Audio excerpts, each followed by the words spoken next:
Maintenant que nous avons posé les bases de ce sujet qui donne lieu à un corrigé multibranche, eh bien, je vais laisser la parole pour aborder le fond des problèmes et des questionnements qu'ont pu soulever les différents propos de notre président hier, en donnant donc la parole à Florian. Florian qui va nous parler des soubassements constitutionnels de l'allocution tels qu'il les a, disons, mis en exergue et savamment médités.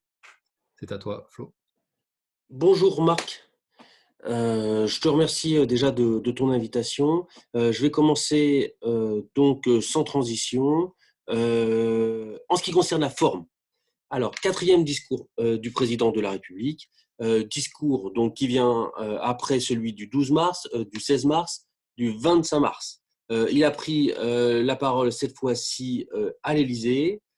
Son mode d'expression est inévitablement celui de la télévision, dans la mesure où il ne peut pas passer par l'article 18, où il peut s'adresser, prendre la parole directement devant les députés et les sénateurs, et également le droit de message écrit n'est pas adéquat, comme ne l'est pas également le grand exercice qu'il a utilisé du grand débat national.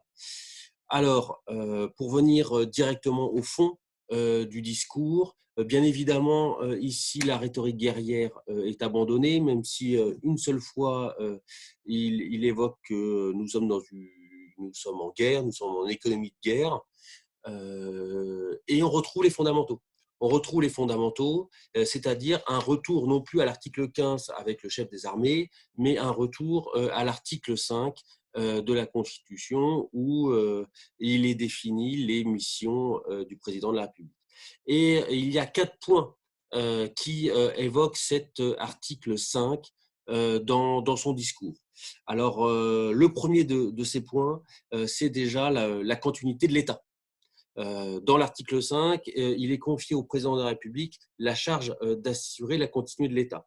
Et c'est très marquant, cette continuité de l'État, dans la mesure où le chef de l'État définit 5 périodes, 5 temps, 5 phases euh, dans laquelle l'action de l'État va se développer.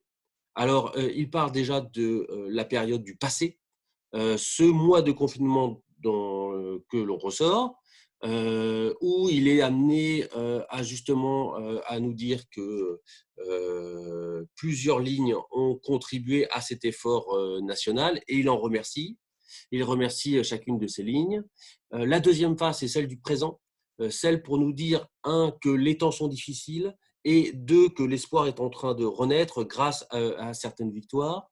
Puis une troisième phase qui euh, aborde désormais le futur jusqu'au 11 mai.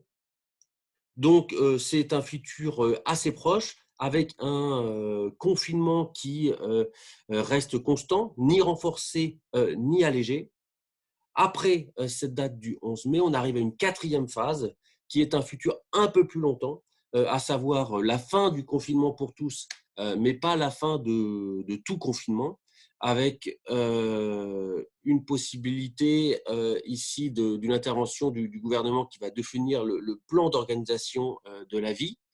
Et puis la cinquième phase, euh, ici, qui est un futur très lointain, sur plusieurs mois, voire sur plusieurs années.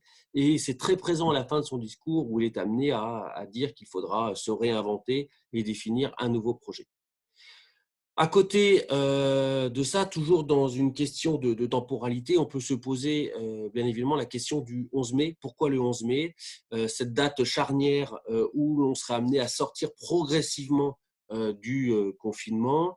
On change un peu de la méthode habituelle du gouvernement, puisque dans ses discours précédents, il nous avait dit que c'était les considérations scientifiques qui étaient amenées à fixer les différentes périodes. Ici, pas de justification scientifique.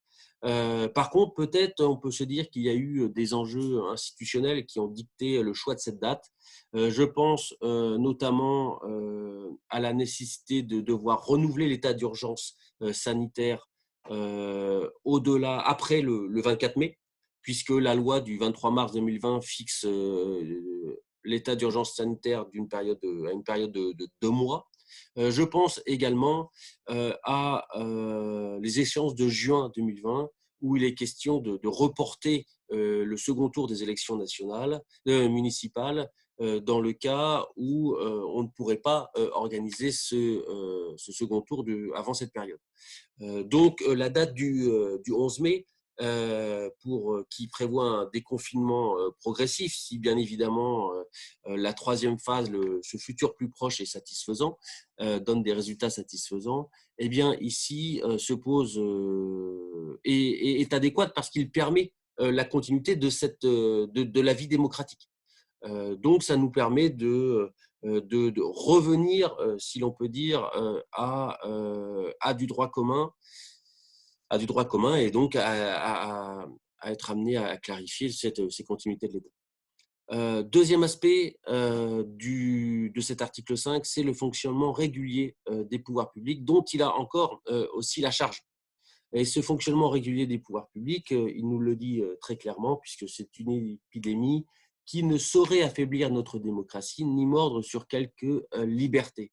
Alors, deux constats ici. On voit la prééminence de l'exécutif à la fois sur le législatif et à la fois sur le pouvoir local, sur les élus locaux. Si on reprend tout le discours, on se rend bien compte que le gouvernement est prééminent et, par exemple, le Parlement n'est évoqué que 2 fois. D'ailleurs, dans ces deux occurrences, on voit que le rôle du Parlement est amoindri. D'une part parce qu'il est amené qu'à débattre et non pas à voter, donc il n'est pas là pour décider. Et ensuite, dans la bouche du président, eh bien, il est amené à intervenir qu'une seule fois sur une mesure liberticide qui serait l'application qui permettrait de savoir si l'on est ou non contaminé. Alors, d'un point de vue qualitatif, bien évidemment, ce n'est pas la mesure la plus liberticide qu'il annonce dans son discours, puisque vous avez des libertés qui ne peuvent plus s'exercer, alors que là, on est ici dans une liberté qui peut s'exercer, mais qui peut être surveillée. Et puis surtout, pas du tout d'évocation du contrôle de l'action du gouvernement, qui est l'autre rôle du Parlement à côté de son rôle normatif. Le rôle des élus est un peu invoqué, mais pour dire qu'il y a eu des abus, et du moins qu'il ne fallait pas rajouter des interdits dans la journée. Et puis surtout, derrière, c'est le rôle de l'exécutif qui est omniprésent, à la fois dans la nature de ce pouvoir, et puis sur le champ de ce pouvoir ici. Deuxième aspect sur le fonctionnement régulier des pouvoirs publics, eh bien, on voit que le chef de l'État est omniprésent par rapport